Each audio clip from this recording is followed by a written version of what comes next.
Hey everybody, Chris Bleibel here, the sales guy with Perfect Vision Manufacturing for the wireless division. And with me today I got Scott Stecker, our Director of Structural Engineering. We're going to do a multi-part video series for a new product introduction. We're going to talk about some U-bolts, we're going to talk about structural grade hardware in another video, we're going to talk about effective projected areas, and then we're going to launch our new product later on. But today's video, we kind of want to talk to you a little bit about the U-bolt. This thing is tried and true. It's been in the industry for as long as the industry's been around. It is great for connecting plates to pipe, sometimes used in channel. Every crew has these rolling around their truck. It is a very, very critical part of our business, but we'll kind of want to talk about some of the pros and cons about the U-bolt. Scott, you want to help us out today?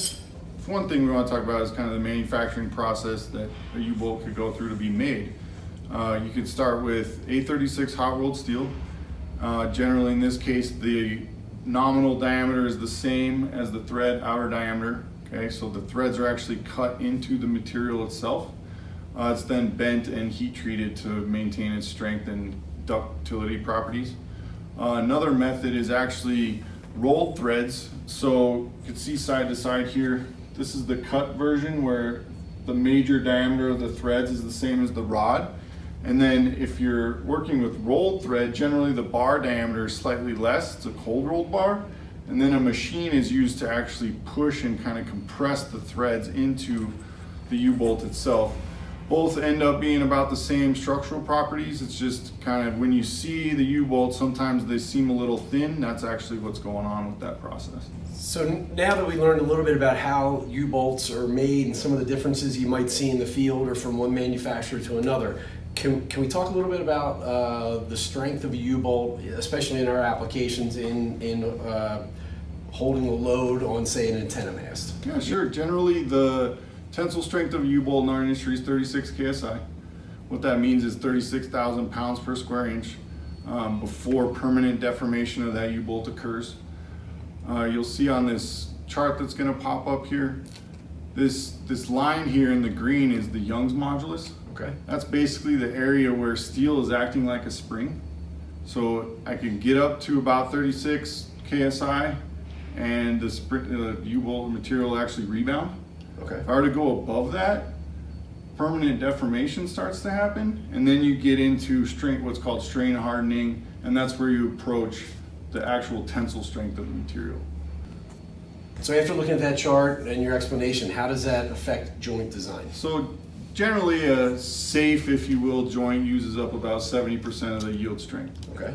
So if we're over tightening U-bolts, if we're basically putting them past yield, it can be detrimental to its performance in the future. And it's something that, you know, our industry really needs to pay attention to is if I have different strengths and different materials, I really need to pay attention to how much I'm really allowed to tighten that connection. Okay. And something that, as we're considering bolts versus U-bolts, becomes very pertinent in our designs.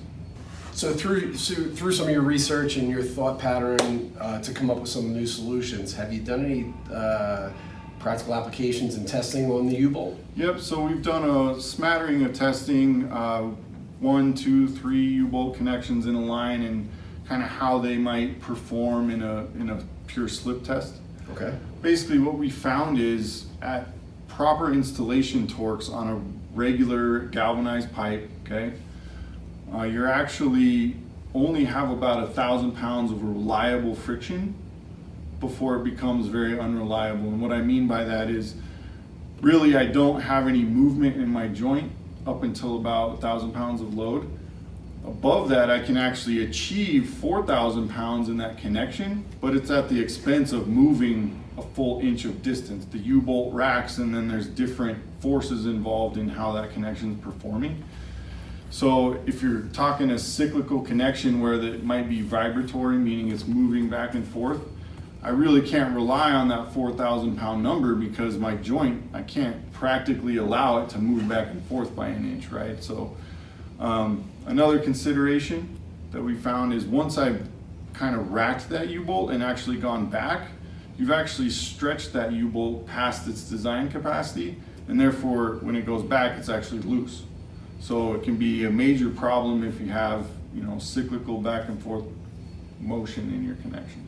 So, Scott, I got another question for you. With all this research and data and knowledge that you've acquired, what are you going to do with all that? So obviously we at Perfect Vision still use U-bolts every day, but what we do is we consider this testing in our joint design, right? So, you know, we're talking about some kind of differences between U-bolts, A325 bolts in our next few videos. You know, we're not saying U-bolts are bad. We're just saying there could be possible developments in the future that could actually improve upon the design and the design intent of that connection to actually make it better for, you know, our customers and tower owners and everybody involved. Gotcha. So it still tried and true, still a friend of ours in the industry, but there might be some better solutions coming down the pike. Yeah, exactly. Okay, great. Well, thanks for watching, everybody. We'll see you in a week or so. Appreciate you coming out, Scott. Thanks, Chris. Take care, buddy. Thanks, everybody.